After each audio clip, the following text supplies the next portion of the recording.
Good morning. So today we are going to deal with the already we have dealt with the ESI Act, wherein we had studied the employment and its definition, applicability criteria, contributions, rate of contributions, etc. Now let us see the mandatory records.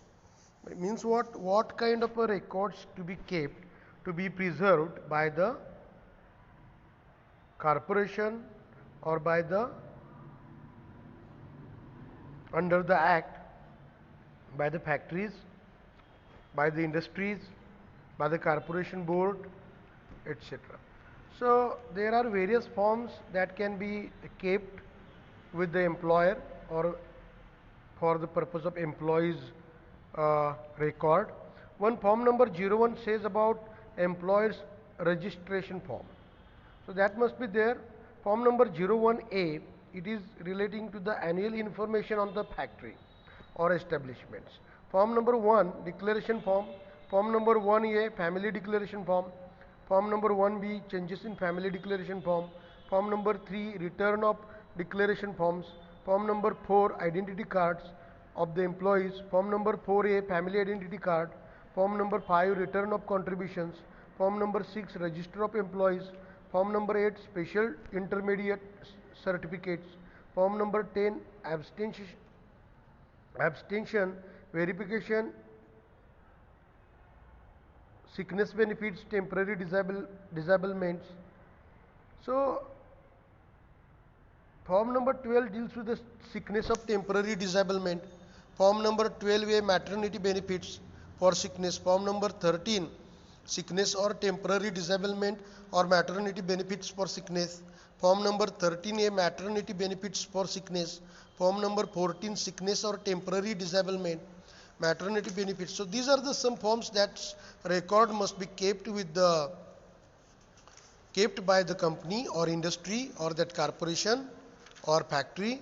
Now let us see what are the consequences for non-compliance of the certain provisions and what are the punishments prescribed for non-compliance of the provisions under this act.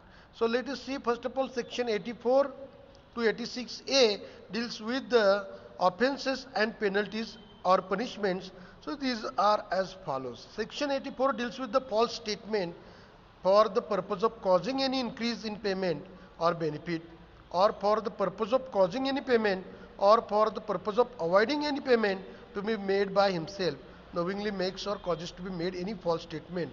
Then the punishment is prescribed is imprisonment for a term which may extend to 6 months or with fine not exceeding rupees 2000 or with both.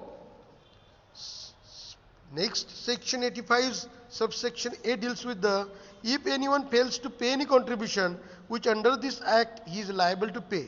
Anyone means employer on behalf of the employee.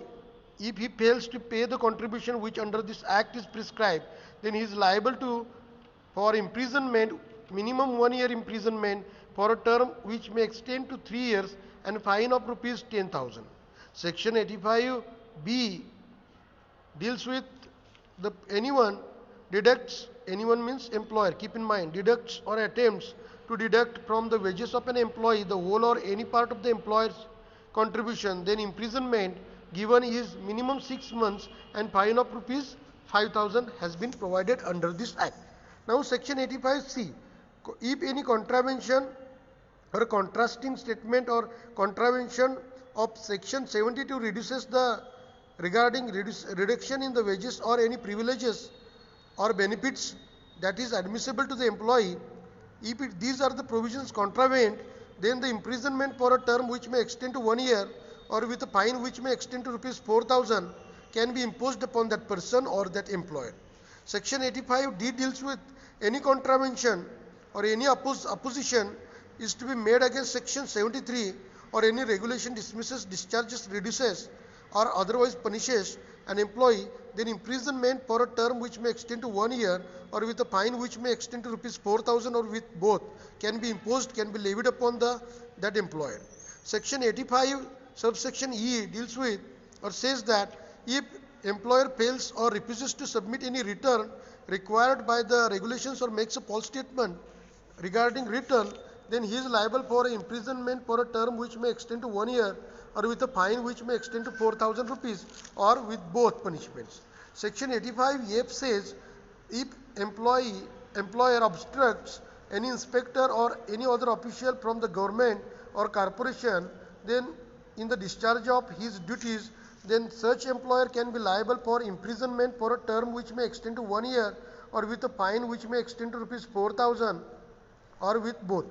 Section 85G says, if anyone guilty of any contravention of or non-compliance with any of the requirements of the Act or the rules of the and the regulations in respect of the which no special penalty is imposed or provided, then imprisonment for a term which may extend to 1 year, or with fine which may extend to rupees 4,000, or with both of the imprisonment plus fine can be imposed upon such a person or body. Section 85A deals with says that if any enhanced punishment is there imposed upon an employer, then for certain cases after previous conviction, then offences for which convicted earlier commits the same offence again, then the subsequent offence is punishable for imprisonment for a term which may extend to 2 years, and with fine of rupees 5,000. Section 85A says that where such subsequent offence is for failure by the employer to pay any contribution which is liable to pay punishment for every such subsequent offence, imprisonment minimum given is 2 years for a term which may extend to 5 years, and fine is rupees 25,000.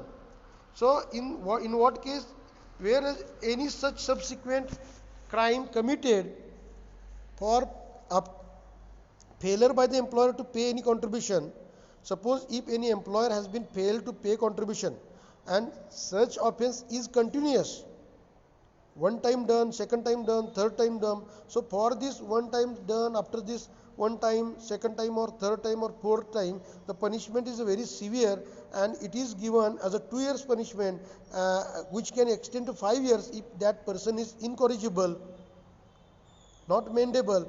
Then in this matter, the 5 years punishment can be imposed along with the 25,000 fine as a fine. Section 85B says that where an employer fails to pay the amount due in respect of any contribution or any other amount payable under this Act, penalty and such damages not exceeding the amount of arrears as may be specified in the regulations, same can be waived in case of a sick industries. So penalty such as damages not exceeding the amount of arrears that can be prescribed under this Act under the Section 85B. Now let us see some powers of the court to make orders according to Section 85C, where an employer is convicted of an offence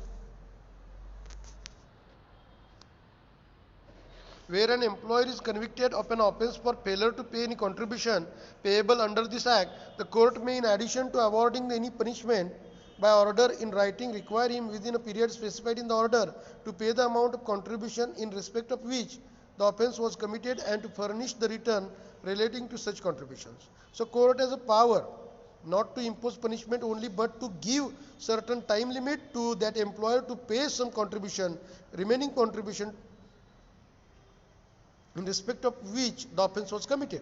Second point, where the court has a power where an order is made under subsection 1, the employer shall not be liable under this Act in respect of the continuation of the offence during the period or extended period, if any allowed by the court, but if on the expiry of such period or extended period as the case may be, the order of the court has not been fully complied with, the employer shall be deemed to have been committed a further offence and shall be punishable with imprisonment in respect thereof under Section 85, and shall also be liable to pay fine which may extend to rupees 1,000 for every day after such expiry on which the order has not been complied with. Now let us see Section 86A, which deals with the offences committed by companies. So far we have dealt with the offences committed by the employer. Now let us see what will happen in the case of a company, as a company is a legal person. So if the offence under this Act is committed by a company, every person who was in charge of a company, who is responsible for conducting business of the company at the time of offence was committed, as well as the company shall be deemed to be guilty of the offence and shall be liable to be proceeded against and punished accordingly.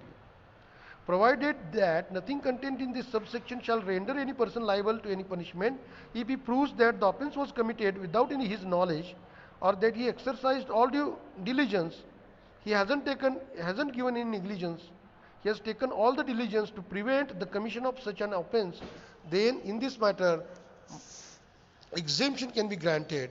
And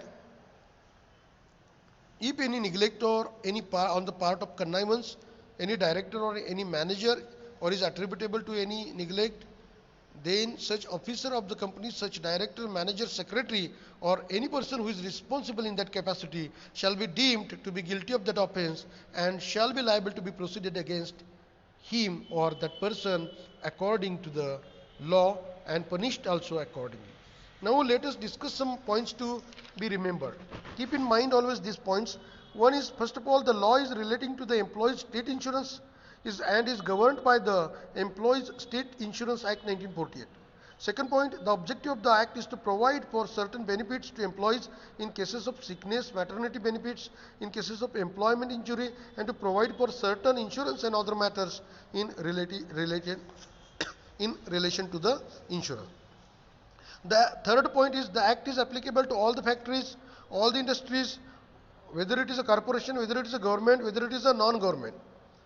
The appropriate government may, after giving a notice of not less than 1 month and by notification in the official gazette, extend the application of the Act or any of them to any other establishment or class of establishments, industrial, commercial, agricultural, or otherwise. So it is the power of the government to extend this Act to the various sectors. Fourth point, once the Act becomes applicable, the Act shall continue to apply irrespective of the reduction in number of employees or cessation of manufacturing process with the aid of power.